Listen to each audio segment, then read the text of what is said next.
un nuevo ciclo pues de conferencias y también de cursos que ahorita les vamos a decir de qué se tratan. Y bueno, pues preséntense, chicos y chicas. Hola, muy buenas tardes, soy Alejandra, espero que les guste el programa del día de hoy. Hola, buenas noches, mi nombre es Patti, qué gusto que están con nosotros. Buenas noches, yo soy Domingo, bienvenidos nuevamente al programa, esperamos que lo disfruten. Buenas tardes, mi nombre es Octavio, bienvenidos a la charla amena, espero disfruten como tal la emisión de hoy y como ya les decía el doc, pues hoy con un tema en pos a la oferta académica de uno de los institutos de la Asociación Mexicana de Salud Psíquica. Así es, iniciamos pues el programa para promocionar lo que es el diplomado de psicoanálisis infantil y del adolescente, y ahora el tema de hoy que es psicoanálisis infantil del juego al arte. ¿Sí? Sí. Muy bien. Así es. Aviéntatelo para ti. Muy bien. Bueno, primeramente habría que definir un poco qué es la psicoterapia infantil para después desplazarnos hacia lo que va a ser el juego y después el arte como una, vamos a decirlo, una herramienta que va a complementar en ocasiones el análisis de los niños, ¿no?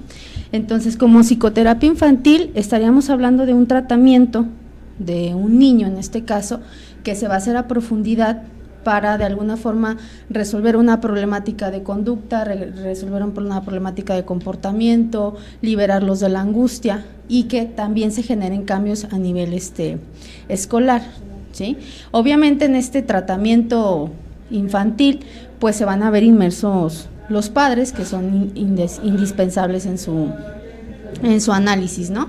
Entonces, junto con vamos a decirlo, tratamiento, a veces se tiene la idea de que trabajar con un niño y con un adulto es similar o que el abordaje debe de ser de la misma manera, ¿no? Y entonces hay diferencias que son cruciales y que son importantes y que cuando no se hacen de la manera correcta, pues entonces se pueden cometer los errores que pueden suscitar en diferentes situaciones, ¿no?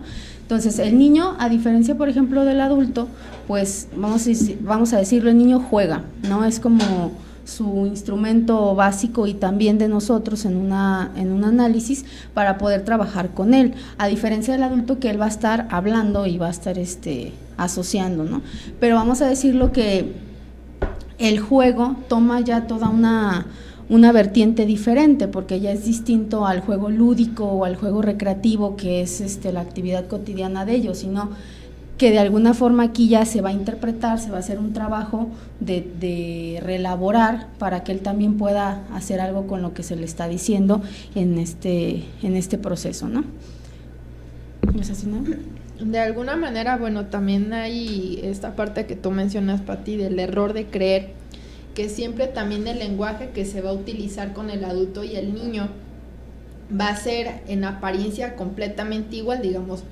Sí puede tener hasta cierto grado un niño cierta estructura semántica o en la parte de esquemas, pero digamos que en cierta forma el niño tiene un lenguaje muy particular a través del cual también comienza a hablar de manera más simbólica, porque está más en contacto, digamos, con esta parte de las representaciones como más a nivel de sensaciones y que están un poco más ahí abiertas. Uh-huh. Y que también se puede presentar la otra parte, digamos, hay niños que también están completamente cerrados a esta situación de inclusive comunicar, pero también comunican a través de ese propio silencio, y que también es otro error en el que se cae, que se cree que los niños son más fáciles que un adulto. Uh-huh. Y puede ser completamente lo opuesto, ¿sí? Porque en muchas ocasiones los niños es para ellos difícil poner en palabras como tal, como lo hace un adulto, uh-huh. Y cómo lo hace, digamos, a través de lo que ya mencionas, que es el juego. Para ellos es una vía como menos angustiante que el tener al otro enfrente y empezarle a hablar como si fuera, pues no sé, un amiguito, no sé, entonces no se puede, uh-huh. En esta situación. Abordamos ya no solo esta cuestión de los tres, digamos, puntos o tres sujetos dentro del análisis, que decíamos, bueno, indudablemente va a estar el niño con el analista, pero el tercer sujeto en la terapia constantemente van a ser los padres en este caso. Ya no solo eso, sino también, digamos, esta complejidad de la posición precisamente del analista, que a lo mejor es algo que están mencionando tanto Ale como Patti, y que muchas veces, pues, al menos hoy lo decíamos, uno de los temas a tratar en este programa van a ser los retos a los que se enfrenta cada analista, ¿no? Ya no solo estando con el niño, que el niño, pues, digamos, obviedades como el tiempo que quizás es de 40 minutos a 1 hora, pues obviamente para él va a ser pues una eternidad, ¿no? Dentro de consulta. Obviamente no va a ser lo mismo que un adulto se siente por ese momento a charlar o incluso no charlar, a que en este caso el niño, que va a tener un montón de preguntas obvias, ¿no? En algún momento en el diplomado de psicoanálisis infantil y adolescente de la generación pasada, por ahí les decía esto a los alumnos. Imaginen una de las preguntas más básicas que a lo mejor les llega a hacer el niño: ¿por qué estoy aquí? ¿O por qué me trajeron aquí? ¿Qué se les va a contestar? Y es una pregunta que a lo mejor es obvia, pero sí nos pone un tanto a la reflexión. ¿Por qué está aquí el niño? ¿Y cómo le voy a decir al niño que a lo mejor no está precisamente aquí porque haya hecho algo mal o porque esté mal, etcétera, ¿no? E incluso porque lo desea. Entonces, por ahí es importante esto, y sobre todo diferenciar exactamente estas vías de comunicación, que ya decían, bueno, también una de las partes que por ahí trabajamos en uno de los artículos era esto, que decíamos, bueno, para el niño es precisamente el juego, quizás para el adolescente es más una cuestión de acto, y para el adulto es la palabra, tanto la que está y como la que no está, porque habrá uno que también no sepa qué hablar en 1 hora de sesión. Entonces con el niño es más complicado aún, y digamos es cierto esto, quizás se vuelve más complejo, ¿no? Entonces hoy vamos a precisamente ese tema, y bueno, la invitación desde ya que empiecen a dejar sus comentarios, dudas y demás, también en post al diplomado, por ahí pueden visitar la página, Klein Instituto en Facebook, y bueno, pues en eso estamos. Incluso es muy importante el hacer la pregunta: ¿y tú por qué crees que vienes?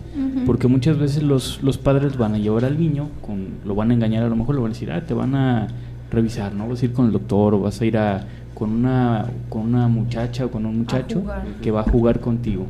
Y es muy importante recalcar pues que no va a jugar, el niño va a trabajar también con el material que le van a estar dando ahí.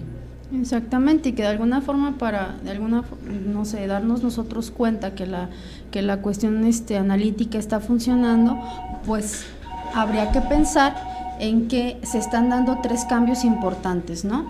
Uno, primero en la cuestión psíquica del niño, o sea que su propia constitución emocional está cambiando, que está aprendiendo a manejar la angustia, a reconocer emociones y demás. La otra, que la dinámica familiar también está sufriendo cambios, y que la forma de relacionarse con nosotros, ya sea en grupo, con amigos o en cuestión de contextos escolares, pues sí está sufriendo cambios, porque si no se está haciendo nada, pues entonces es porque no hay ningún trabajo dentro, ¿no? O sea, es como esta parte también de creer que en los niños no se visualizan resultados, o que es así, cuando es todo lo contrario. Los padres van en la espera siempre de ver mejoría pronto, ¿no? Muy desde su parte, muy desde su demanda también, de no reconocer que a veces demandan y no preguntan, que sería como la otra vertiente. Pero sí hay que ofrecer estos resultados, o al menos garantizar que el niño y que uno está trabajando, ¿no? Entonces, en esta parte que mencionaban del lenguaje, sobre todo, en ocasiones se cae en el error también de creer que para trabajar en psicoterapia o en una cuestión de análisis infantil basta con que me gusten los niños, y no tiene nada que ver una cosa con la otra. O sea, los niños pueden gustar, pero el gusto es como que guste un color, una pera, un dulce, y se te acaba y no pasa absolutamente nada. Y aquí no vas ni a convivir, ni a tratar como de estar cayendo bien y que él te caiga bien, sino que es un trabajo. Entonces, puede empezar como gusto, pero si eso te va a sostener el trabajo, en un mes se te acaba el gusto, y entonces ya se te vuelve tedioso el trabajo infantil y el trabajo con los padres, ¿no? De alguna forma. Entonces, la simpatía no basta, y no hay que confundirnos con que a mí me agradan los niños y entonces por eso voy a trabajar con ellos, ¿sí? A veces también se llega a confundir con el trabajo de una guardería, y por eso muchas personas van a decir, pues es bien fácil, ¿no? Entonces como sé cuidar niños, entonces también puedo dar terapia. Pero es muy diferente lo que se va a hacer en un lado y en otro. Se va a trabajar con los niños, pues, ¿no? Eso es trabajo, a fin de cuentas. Hay muchas psicoanalistas, digamos, esta Carolina Eliashev, que no tenía hijos y todo, pero trabajaba con niños y hacía bien su trabajo. Es independiente.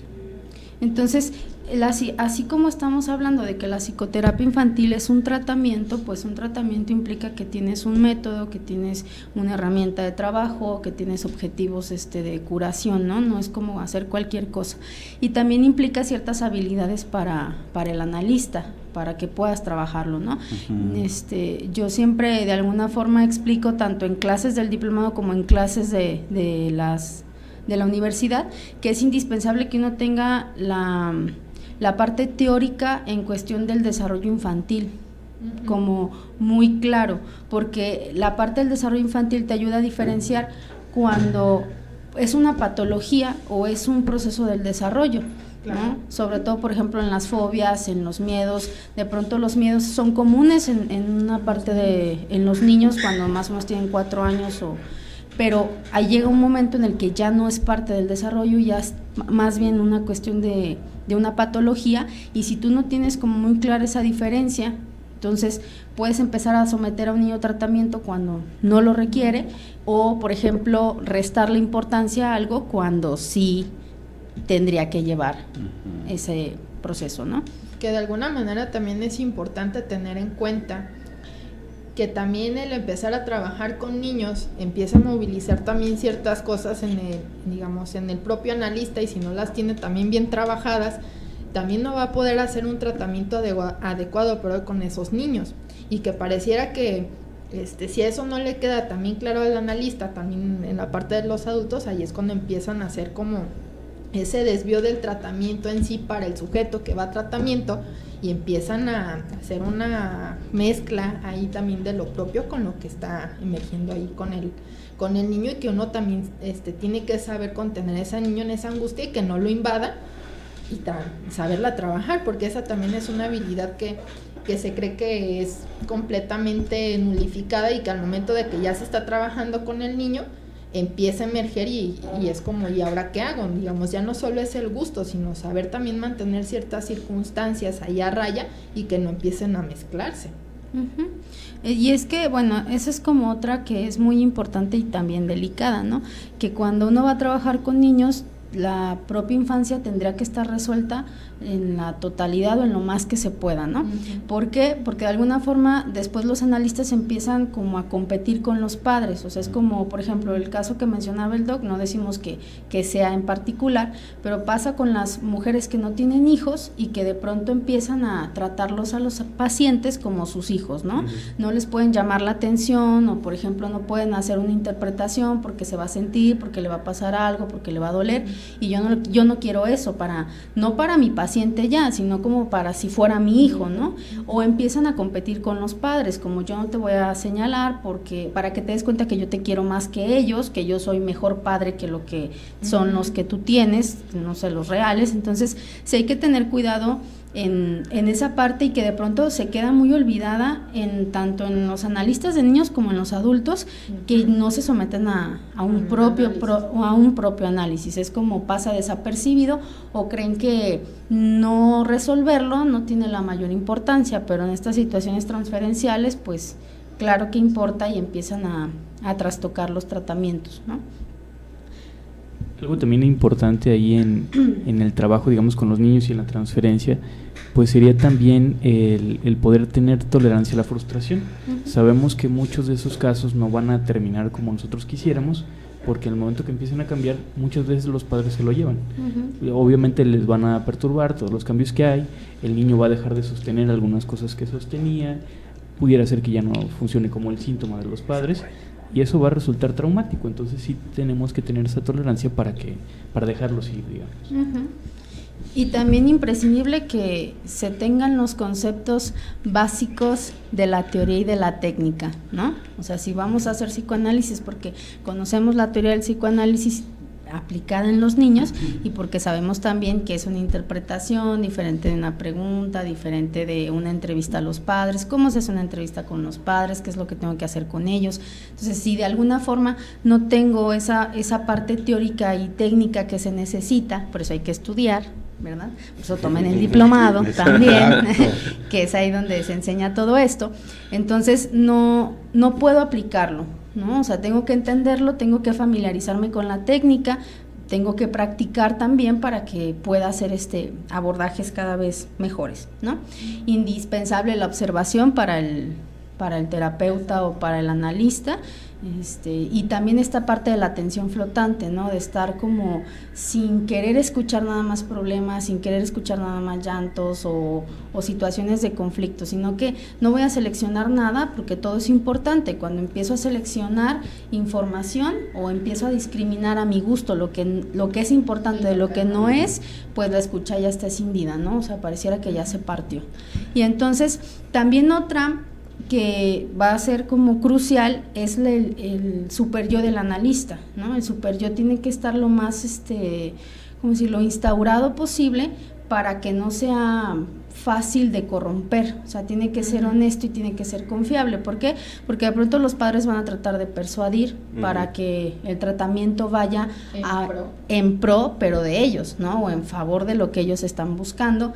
Y el niño en algún momento también puede llegar a hacer ciertas acciones de tratar de persuadir, de chantajear, de si me aceptas esto te digo tal cosa, si no te la digo. Entonces hay que tratar de estar como muy claros en esa parte de la honestidad, de la confidencialidad, para que se pueda llevar el trabajo, porque si de pronto tú no puedes fungir como un yo auxiliar, precisamente como le decía Ale, para un manejo de angustia, pues entonces es terrible lo que va a pasar en el consultorio, ¿no? O en la clínica.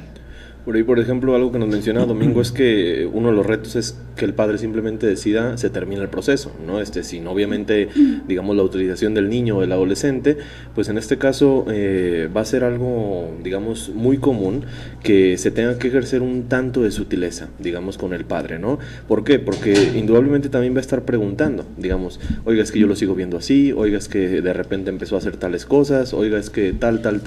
Entonces, aquí se va a poner, digamos, el analista pues entre dos vertientes o en una disyuntiva bastante complicada al decir, bueno, el niño, ¿qué va a pensar, digamos, de que yo entre a solas con el padre a conversar algo? El niño, digamos, ahí empieza a ver trastocado un tanto su confidencialidad.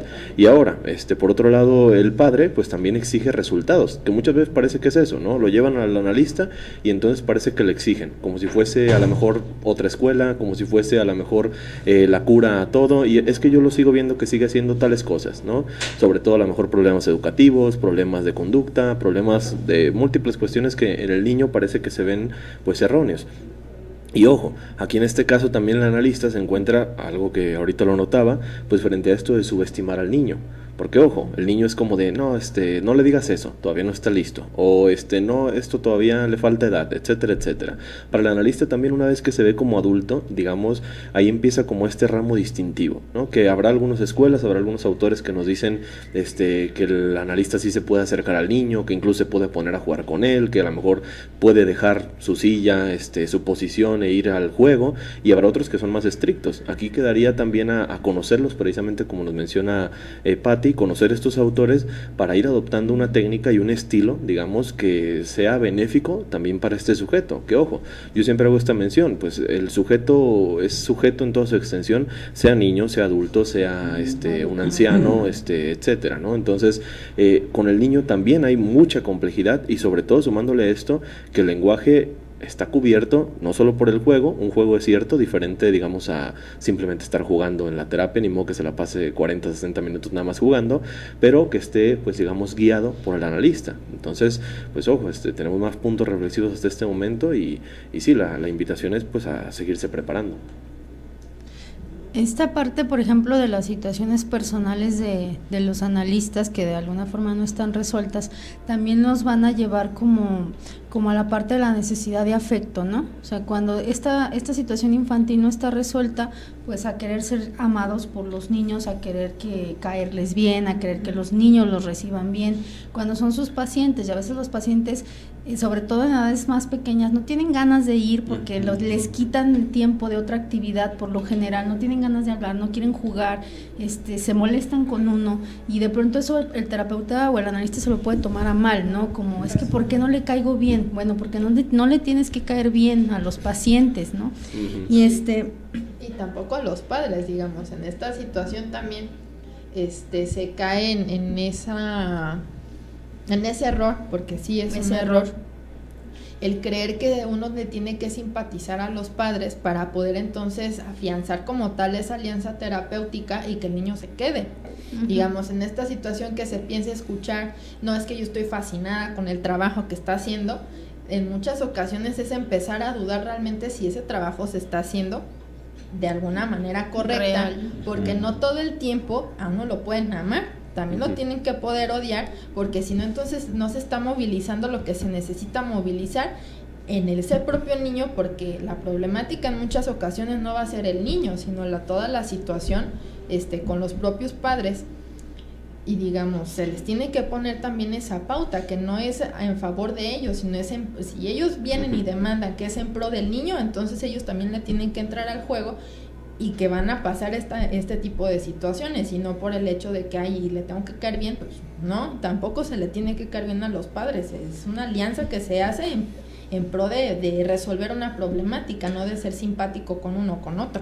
Que muchos padres parece que toman el proceso de sus hijos como propio, ¿no? Digamos que ellos en ningún momento van a proceso, pero ahí parece que ¿puedo hablar un poquito con usted? Y a lo mejor se la pasan 20, 30 minutos hablando con el analista, pero sacando ya cuestiones a lo mejor muy propias, ¿no? Y es como ¿aquí de quién es el análisis? ¿O quién es el sujeto que está viniendo a consulta? Pues el niño, obviamente. Y el padre muchas veces, digamos que parece que se vuelve un eslabón permanente de ese niño, ¿no? Entonces, es que viene, pero mira que a mí me pasa esto, o yo tengo problemas en este lado, o esto y lo otro, etcétera, etcétera, o no lo pude traer por tal y cual cosa, que también es muy recurrente, que el adulto haga que falte, y muchas veces ahí pasa lo contrario de lo que mencionaba Patti.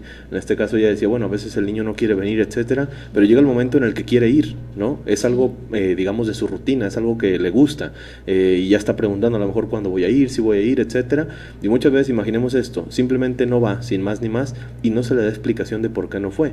¿A quién le va a echar la culpa? Pues muchas veces al sujeto más, digamos, nuevo, que en este caso en su vida, pues va a ser el analista, y va a ser, pues seguramente me está rechazando, o seguramente no quiere que vaya, ¿no? Entonces, muchas veces esto incluso se llega a notar a la siguiente consulta. El analista está y el niño está, digamos, por ponerlo así, un tanto enojado, con coraje, agresivo, resentido, ¿no? Entonces es importante, y vemos con todo esto que hay muchas más cosas que se tienen que cuidar acá, porque pues no es el adulto que está llegando por sí solo y que se va por sí solo, sino que es el niño que llega con un adulto y que se va con ese adulto, y que indudablemente el tiempo que pasa con aquellos adultos que muchas veces no son del todo benéficos para el niño, pues es mucho mayor a 1 hora a la semana, que es lo que pues normalmente se establece para el niño, ¿no?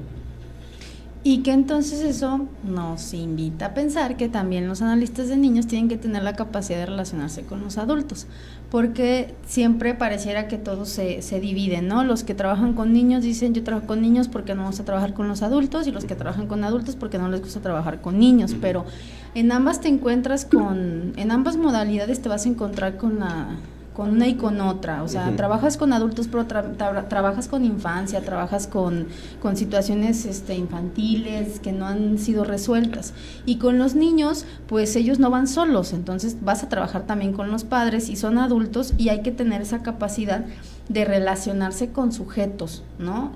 Olvidando edades, sino como tratando de atenderlos a los dos en las modalidades que sean, ¿no? Que es muy importante, digamos, esta vertiente de, ya no solo la sutilidad que se le va a dar, como ya lo mencionábamos, sino también que no se confunda, digamos, la facilidad que se puede tener del trabajo con tal o cual sector, digamos, en este caso con niños, por un trabajo que se ha hecho previo, ¿no? Por ejemplo, lo ponemos también ahí en el instituto. No porque me gusten los niños, voy a trabajar con niños. Obviamente el gusto, digamos, con los niños me la llevo muy bien, es que yo tengo muchos sobrinos, yo tengo hijos, yo tengo etcétera, eso me hace un analista de niños, por supuesto que no. Es que yo ya trabajé con niños a lo mejor en un kinder o en un preescolar, etcétera, etcétera, soy educadora de tal, ¿no? Por eso yo voy a ser terapeuta de niños, o en este caso analista. Por supuesto que no, son trabajos muy diferentes, como ya lo menciona Patti. Entonces, digamos que no se confunda esta facilidad o este gusto, o simplemente el decir, es que yo con los adultos ya lo intenté, no me la llevé bien y por eso me voy a ir a los niños, o viceversa, con los niños yo no puedo, yo por eso me dedico a los adultos. Pues obviamente no, en este caso se tiene que trabajar ambos, y como digo, primar la cuestión es un sujeto, sea en la generación que viva él mismo, es un sujeto, y en este caso pues obviamente acompañarse de toda la cuestión teórica y de toda la cuestión clínica también que nos prestan los autores, porque pues digamos no es nada más el gusto, tiene que ir más allá, ¿no? En este caso es una cuestión bastante profesional y sobre todo ética la que se va a tener que llevar con el niño. No cuenta dedicarse a los niños si uno fue niño, ¿no es suficiente? Casi, pero no. No funciona. Es parte, pero... Qué caray, tengo que estudiar. Chin. Y algo que mencionaba Domingo, que también es casi al inicio del programa, que es muy importante, es la paciencia. Uno tiene que tener paciencia porque los niños no avanza su análisis a los ritmos que avanza, por ejemplo, el del adulto. No hay cambios así de pronto tan visibles, tan notorios en tan poco tiempo. Entonces uno tiene que ser paciente de que, a diferencia del adulto que tiene un psiquismo ya totalmente desarrollado, pues el niño apenas sigue en ese proceso, entonces no es tan sencillo para ellos hacer los cambios, no tienen la misma capacidad de insight tampoco los niños que los adultos, entonces eso también complica de alguna forma los resultados, y si tú tienes la capacidad de ser paciente, también le puedes transferir paciencia a los padres y calmarlos o reducirles la angustia cuando lo tengas que hacer, ¿no? Y parecido también que aprender a ser paciente, pues también se toma en el propio análisis. Ya estuviste como paciente, ya sabes que tardaste en avanzar y tienes que tener esa misma paciencia para con los demás. Imaginemos los logros, ¿no? En este caso, pues muchas veces no van a ser tomados en cuenta, digamos, o van a ser logros que para él es un mundo, digamos, para el niño, pero para el adulto es así como de, pues, ¿qué? ¿Eso qué? ¿No? A lo mejor, no sé, reprobaba 5 materias, por ejemplo, en este caso que fuese algo de lo más mundano, y de repente ya reprueba 4. Es que sigue reprobando, etcétera, sí, pero en una de las materias ya no reprobó. ¿Por qué ya no reprobó? A lo mejor es un detalle muy mínimo, ¿no? Pero ya es algo que, digamos, se está llevando, ¿no? O a lo mejor, no sé, sigue reprobando, pero de repente ya tiene amigos. Y es diferente, ¿no? Siguen los problemas académicos, pero de repente ya socializa. Entonces hay que ver cómo es que lleva el logro el niño, que muchas veces va a ser un logro que para los demás son insignificantes, sobre todo, digamos, para esta cuestión que desde la visión adulta se subestima, pero que para el niño, pues es un mundo de diferencia. Y que de igual manera, digamos, no solo en la parte infantil, en la cuestión de los adultos, también, digamos, si es una familia que trata de llevar a un adulto como tal análisis, también ellos exigen un cambio, digamos, si hay algo en particular que perjudica como tal a esa familia, pues que exista un cambio. Y que también los adultos demandan eso, yo quiero un cambio rápido y no realmente tiene que ser así. Y casi le ponen meses, ¿no? Así como al mes ya te están preguntando, es que lo veo igual. Pues, así, oye, pues sí, pero lleva un proceso y cada quien tiene un paso, el cual se tiene que respetar y por eso se da esa individualidad. Digamos, cada paciente va a ser distinto en cuanto a la mejoría que vaya a tener. Y digamos, también esta cuestión de la cura es también muy utópica, en el que se cree que se tiene que quitar todo y realmente no tiene que ser así. Pueden aminorar los síntomas, puede tener ciertos avances por pequeños, como lo mencionas tú, Octavio, que si ya reprobaba 5 y ahora reprueba 4, pues ese ya es un avance muy enorme para el niño y ya no se debe de menospreciar al final y al cabo. Ahora, ¿para quién existe el malestar? Que digamos, el niño puede ya en dado momento sentirse mal y después sentirse bien, pero los padres se siguen sintiendo incómodos, es que no es así conmigo, etcétera, etcétera. Bueno, ¿para quién es el proceso? Que a lo mejor es punto que también refería Patti, que en este caso es, digamos, ese soborno entrecomillado que hace el adulto, es que yo quiero que se comporte así, es que yo quiero que sea así, es que yo quiero que haga tales cosas. Pues ese es el deseo del adulto y el deseo del niño es otra cosa completamente diferente. ¿Qué es lo que quiere hacer el niño, por ejemplo? ¿No? Tenemos algunos comentarios, por aquí Gloria nos manda saludos. Saludos, Gloria. También Araceli nos manda saludos. Saludos, Araceli. Y Jorge nos manda un saludo también. Saludos, Jorge. Y nos hace una pregunta, dice, ¿cómo se trabaja con esta demanda paterna? He leído que como no se cumplen sus expectativas, el análisis lo terminan, siendo un daño para su hijo. Bueno, es que de alguna forma en la primera entrevista que se hace con los padres, uno tiene que puntualizar el hecho de que se ven los resultados y llegará el cambio para el niño, pero en ocasiones no va a ser el cambio que ellos están buscando, ¿sí? Entonces, sí hay que tratar de diferenciar junto con ellos lo que es una demanda de lo que es una consulta, porque cuando tú demandas es porque estás exigiendo. Sí hay que tener también claro que ellos no son tus pacientes, o sea, ellos no les va, a los padres no se les interpreta, a los padres no se hace trabajo con ellos, pero sí hay que ayudarlos a entender si realmente están consultando, porque si tú consultas es porque preguntas y porque de alguna forma vas a hacer algo para obtener una respuesta, pero cuando demandas es porque la exiges. Entonces, sí es importante, al menos por ejemplo en la cuestión más teórica, recuerdo a Verasturi que en la primera entrevista ella lo puntualiza, si hay que hablar con ellos en esa sesión, de que los cambios sí son, pero a veces no van a ser lo que uno esperaba, ¿sí? Y que hay que ser pacientes. Entonces, siempre que hablamos de un proceso, al menos para los adultos, hablamos mínimo de 6 meses para que uno pueda empezar a visualizar un cambio. Entonces, para los niños, pues partamos un poco de ahí, ¿no? Desde los 6 meses para mínimo, ¿no? Entonces, cuando tenemos esos, no sé, tratamientos de un mes y que los padres están como en esta exigencia o aborretinando al niño de preguntas a la salida, de qué hiciste y qué te dijo y le contaste y todo lo demás, pues entonces uno tiene que abordar a los papás, ¿sí? Abordarlos en el sentido de se le está exigiendo, no se está trabajando en conjunto, ¿sí? Andrés 22 también nos dice: ¿a qué hora café psicoanalítico? Bueno, no sé si se refiere al diplomado, va a ser los sábados de 10 a 1, y por el programa pues está bastante claro, ¿no? Cada jueves a las 7. Entonces, sí, el diplomado en modalidad presencial va a ser todos los sábados de 10 de la mañana a 1 de la tarde, van a ser 24 sesiones en total, esto es 6 meses, por ahí nada más con la temporada vacacional que se descansa, pero pues bueno, se comienza a partir del 7 de marzo, las inscripciones están abiertas, el cupo es limitado, entonces comuníquense y pues dejen por ahí su correo y demás para mandarles la información. Y después de las generalidades, pues entonces nos empezamos a introducir ahora hacia el juego, ¿no? Que junto con el juego vamos a empezar a tratar de mezclar también esta cuestión del arte, que nos puede ayudar en algunos casos como vamos a decir, unas técnicas más contemporáneas para el trabajo con los niños. Entonces, el juego es una actividad terapéutica que le va a permitir al niño expresar el conflicto, ¿sí? ¿El conflicto de quién? De sus padres, porque recordemos que los niños son síntomas de lo que le está pasando a ellos como pareja y como un sistema familiar, ¿no? Entonces, hay que interpretar cómo lo está jugando más que la acción en sí o más que la selección del juego, porque a veces también se cae como en el error de la literalidad, ¿no? De que si juega con tal cosa es porque es esto, ¿no? Vamos a contextualizar en el caso de nuestro paciente para entonces poder interpretar la actividad o el juego, ¿sí? Que va a estar realizando.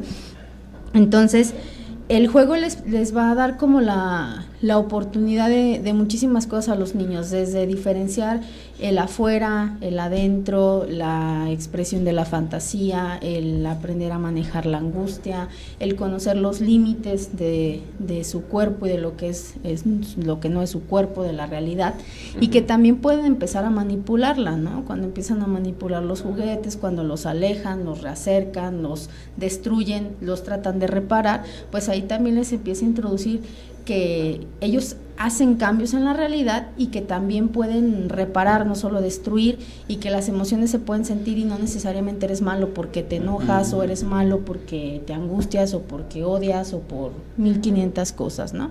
Entonces, el juego, vamos a decirlo que como vertiente terapéutica ya de por sí es muy benéfico para ellos, ¿no? Y que aparte se les brinde como ese espacio también para hablar, pues entonces, o sea, que es empezar a poderle poner palabras y nombres a las cosas, a las emociones, pues los libera muchísimo de la angustia, simplemente hasta con hacer un dibujo donde se acepta como tal el dibujo y no se hace como el efecto de reprobarlo como en algunos padres de ¿por qué dibujas monstruos? ¿Por qué siempre esas figuras tan feas? ¿Por qué siempre con esos dientes? ¿No?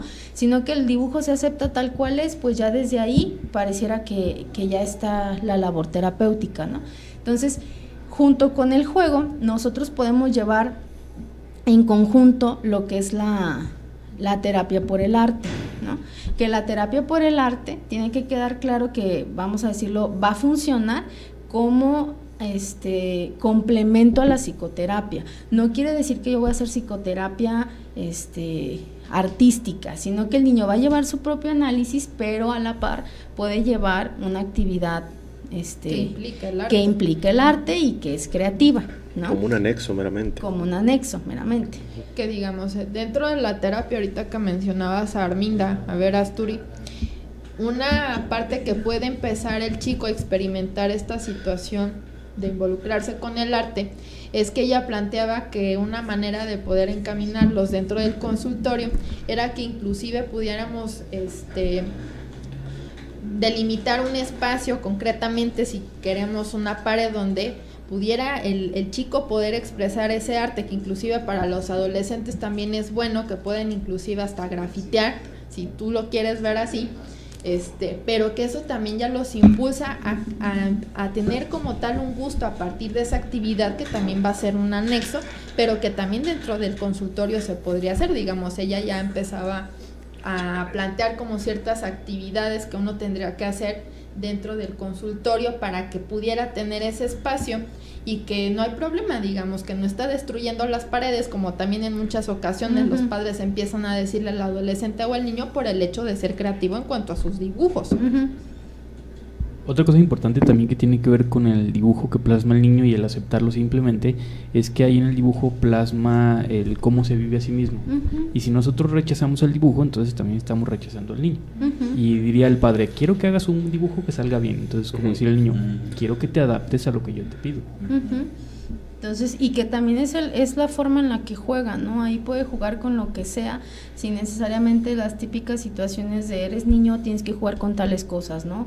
O en el caso contrario de padres que compran muchos juguetes pero no pueden jugar con nada y que nada más es como exhibiciones, ¿no? Así como colección, no se juega con nada, no se toca nada. Entonces, con estas cuestiones del arte tenemos, por ejemplo, la parte de la música, tenemos la parte del modelado, de la pintura, del dibujo libre y sobre todo de la danza, ¿no? Que es también una actividad como de la que más nos vamos a centrar como en esta parte, ¿no? La danza a los niños les ayuda en muchísimas vertientes y es bueno que acudan a una actividad de este tipo. Vamos a decirlo, lo ideal sería que vayan a análisis y vayan a este tipo de actividades, pero si no se puede, bueno, que se tome ya sea una o la otra, les va a permitir como la expresión de muchas situaciones. Entonces, la danza como en primer lugar te permite apropiarte del cuerpo, ¿sí? Porque hay que empezar a reconocer como esta situación de lo que mi cuerpo puede hacer y también de lo que no puede hacer, ¿sí? Que eso también introduce una cuestión de trastocar el propio narcisismo del niño. O sea, quisiera poder bailar como baila, no sé, mi maestro en este caso, pero no puedo. Si quiero hacer eso, pues tengo que seguir bailando, tengo que seguir practicando, y entonces eso también lo ayuda de alguna forma a empezar a tolerar la frustración, ¿sí? Claro está que ahí los maestros de danza no van a hacer esas interpretaciones y no le van a decir eso al niño porque no es terapia, pero todo lo que se está generando en ese grupo, toda la frustración de no poder hacerlo, de por qué no puedo bailar, por qué no tengo esa soltura, pues entonces ahora sí voy al análisis y ahí se conversa. Es ahí donde yo converso, es ahí donde yo juego y es ahí donde me van a enseñar ahora sí cómo a trabajar con la angustia que me genera lo que no puedo lograr en el baile, ¿no? O en más específico la danza. Y con esas idealizaciones también, en el cual también el niño se puede postrar ante ciertas metas, pero que no por el hecho de que no llegue también a ser como el otro tan idealizado que tiene, es un fracasado, porque en muchas ocasiones también los padres empiezan a confundir también mandato, digamos, ante el niño de que pues si va a danza también es porque también lo tiene que hacer súper bien y entonces va a ser un súper mega artista, y pues realmente no, digamos, es una parte complementaria y no es para condicionar al niño para que sea un artista, sino para que sea una actividad que le encuentre un sentido a su propio ser, y digamos en esta parte de lo que implica también su parte de la personalidad, que también le va a ayudar a constituirse y que también le va a dar esa individualidad y ese despegue también de los padres. Es como empezar a terminar en ese límite de que yo soy yo y tú no me puedes imponer a mí lo que tú quieras, porque si no lo puedo cumplir, pues no lo voy a hacer. Y que vamos a decirlo que es una actividad que de alguna forma a los niños les tiene que despertar el interés, o sea, tampoco tiene que ser como obligado, porque de pronto empezamos con esta situación de llevarlos a las 1500 actividades para que se ocupen en algo, o porque yo no quiero ser padre y entonces que me lo cuide el maestro de natación, de karate y de 1500 cosas más, ¿no? Pero aquí la situación es que despierten ellos el interés para que les sea benéfico, porque si le va a ser más frustrante, estresante y angustiante de lo que resulta, pues entonces no tiene como la finalidad, ¿sí? Ahora que también, digamos, estas actividades lúdicas son solamente para eso, ¿no? Para que se divierta el niño y no tiene la obligación ni de ser el mejor, ni que con eso vaya a sacar mejores calificaciones, ni dinero, ¿no? De que por eso ni acrecentar el narcisismo de los padres tampoco. Entonces, así se debe de entender y punto, ¿no? Y no ocupa más el niño. Que el padre lo confunde desde el punto en que lo paga muchas veces, ¿no? Es que te estoy pagando tantas clases y me cuesta tanto al mes, por lo tanto tú tienes que demostrarme que eres el mejor en tal y tal actividad. Pues obviamente no. Ahora, por ejemplo, se ha vuelto una moda, pareciera así, que tanto los institutos, colegios, incluso previos al kinder, que les llaman estancias y demás, ofertan, digamos, todas estas actividades que no necesariamente le gustan al niño, ¿no? Me recuerda por ahí algo que alguna vez decía el doctor, que decía, ¿y cuándo son niños? ¿No? Porque tienen su clase de inglés, tienen su clase de francés, tienen su clase de karate, tienen su clase de natación, tienen su clase de tal, ¿qué tanto de eso quiere hacer el niño, verdaderamente? Y ahora, digamos, ¿qué tanto esos resultados también lo llegan a agobiar? Porque, ojo, va a ser muy distinto, digamos, en cualquier actividad. Ahora nos centramos también en la danza, pero digamos, pongámoslo de manera genérica, que en algún momento se va a buscar unificar, digamos, por ejemplo, en el grupo de danza, en el grupo de baile, tienes que bailar así, y si no bailas así, lo estás haciendo mal. Y muchas veces, tanto esto en el dibujo, tanto en la pintura, tanto en la danza o en cualquier otra que mencionemos, el niño lo está haciendo, digamos, bien. No, aquí no hay como medición de bien o mal, el niño lo está haciendo simplemente, y en este caso, pues muchas veces caen en esta vertiente de, es que lo deberías hacer así, o es que hay la comparación, está tu compañerito, ¿no? Si no es que ya tiene hermanos con los que se le compare. Entonces, pues obviamente entra en una vertiente angustiante y que después desencadena, pues, en diagnósticos también fallidos, ¿no? Por ahí, alguna vez que aquí se hablaba de TDAH, recuerdo, pues precisamente es lo que muchas veces lo llegan digamos, al adulto a pensar, lo lleva a pensar que tiene TDAH, ¿no? Por ejemplo, y no necesariamente, o incluso algún analista, ¿no? O por ahí diversificaciones de los mismos, que dice, sí, seguramente tiene esto, porque hace tal actividad, o porque no hace tal actividad, o porque la hace de tal manera. Ojo, no necesariamente, y esto se vuelven diagnósticos completamente huecos, ¿no? Y de alguna forma también la danza también les puede ayudar como a resarcir los logros que no están siendo, vamos a decirlo, sobresalientes para los padres en las vertientes académicas, ¿no? O sea, que podría ser el caso contrario a lo que estábamos planteando.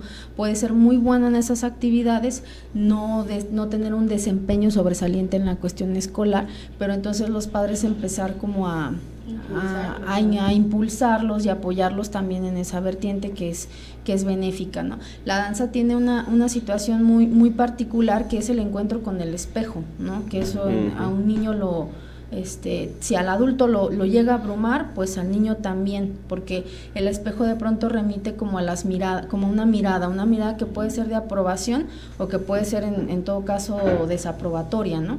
Entonces es empezar a tolerar, por ejemplo, la imagen que refleja, es empezar a aceptarla, a hacer lo que se puede hacer por cambiarla si no se gusta, pero de alguna forma como aprender que con eso que se tiene o que con ese cuerpo que se tiene, pues arte se puede crear, ¿no? Como en el caso de la danza o en el caso de la expresión, y que también es muy importante que en el caso de los niños cambia un poco la danza como se lleva con el adulto. O sea, en el adulto la danza es meramente estricta, meramente de espejeo la técnica, o sea, el maestro baila y hay que seguir al maestro tal cual el maestro, y el movimiento se tiene que unificar, ¿no? O sea, todo el mundo se tiene que ver igual.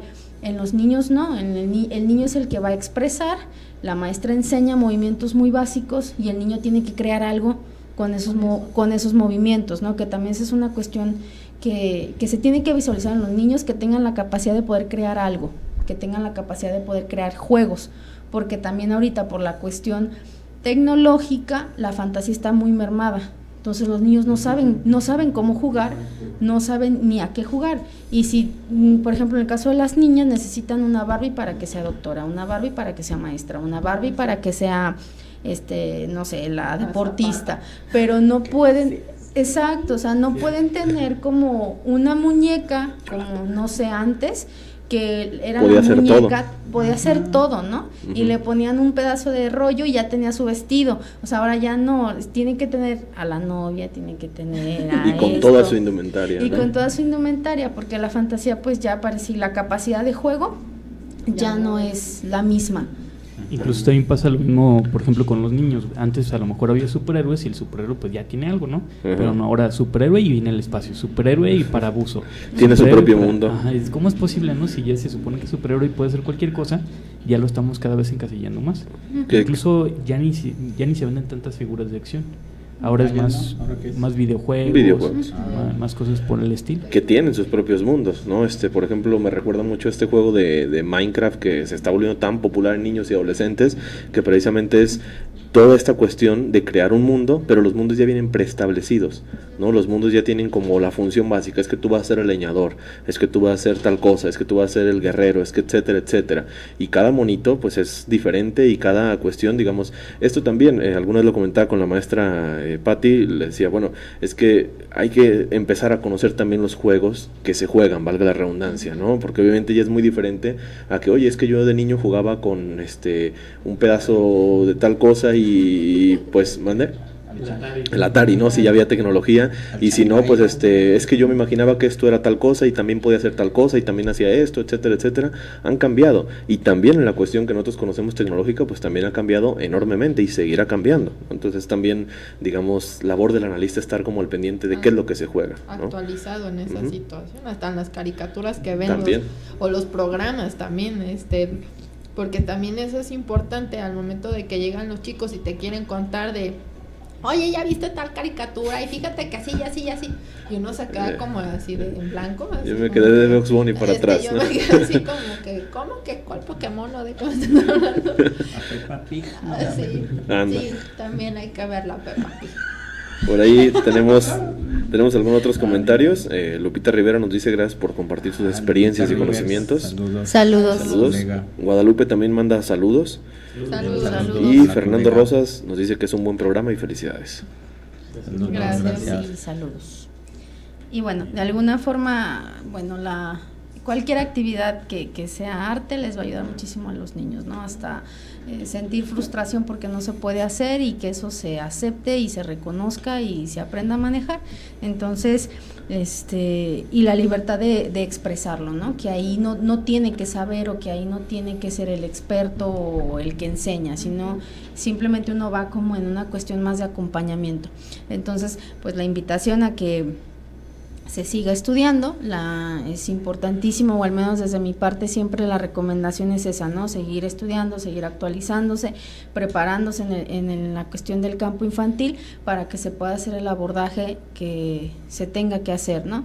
Y la otra, pues que se acompañen las cuestiones terapéuticas de actividades artísticas, en el caso que se pueda, y en el caso de no, pues que al menos se lleve una por lo menos. A los niños les es benéfico y creo que también para los padres de pronto tener un tiempo libre de ellos es también muy benéfico. Pues muy bien, pues ha sido, digamos, nuestra parte también conclusiva hasta este momento. La invitación, como ya les decía, Patti, pues a seguirse preparando, y qué mejor en este caso con el diplomado. El diplomado, ya les habíamos dicho, comienza el 7 de marzo en su modalidad presencial, va a ser todos los sábados de 10 a 1, y también tenemos la modalidad en línea disponible para que pues el que guste acompañarnos, pues ahí está, ¿no? En Facebook nos pueden buscar como facebook.com/Klein Instituto. Desde el programa pasado, que también ya se empezó con la oferta académica, en cada publicidad les vamos a estar poniendo la liga a la página oficial de cada instituto. Entonces, pues bueno, síganos escuchando. El siguiente jueves tendremos más de la oferta académica. Mañana comienza un diplomado, el que estuvimos hablando la semana pasada, que es el de psicoanálisis criminológico, que por ahí alguna gente también se estuvo comentando acerca o comunicando acerca de que les gustó el programa. Entonces ya pronto estará subido. Y pues por lo demás, visiten la página de cada instituto. Ahí están todos los pósters en Café Psicoanalítico Radio, y pues estamos a sus órdenes. Así es, pues despídanse por favor. Pues que tengan una excelente noche, hasta la próxima. Gracias por escucharnos, nos vemos. Buenas noches, gracias por escucharnos, hasta la próxima. Hasta el siguiente jueves. Besos, dijiste.